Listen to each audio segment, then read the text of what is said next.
সবর বাংলা জানেন তো কি? ধৈর্য।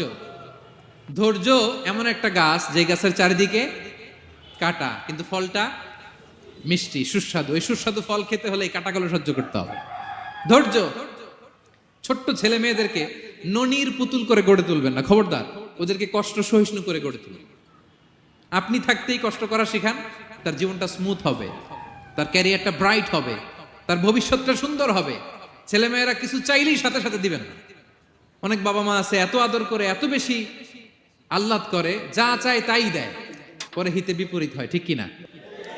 ছেলে মেয়েকে অভাব শেখান, ছেলে মেয়েকে কষ্ট শেখান, ওদেরকে সংগ্রাম শেখান, প্রতিকূল পরিবেশে কি করে টিকে থাকতে হয় এটার সবক শেখান। সেদিন লোকমান তাই করলেন, ছেলের সবর শিখাইলেন যে বাবা ধৈর্য ধারণ করো, আতঙ্কিত হবা না।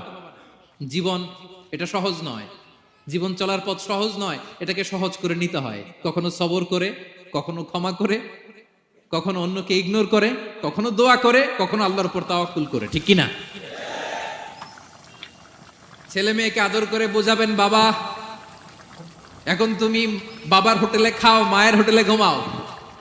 সারা জীবন এমন চলবে না, দুনিয়াটা বড্ড কঠিন, এখানে কেউ কাউরে জায়গা করে দেয় না, নিজের জায়গা নিজেরই করে নিতে হয়, ঠিক কিনা?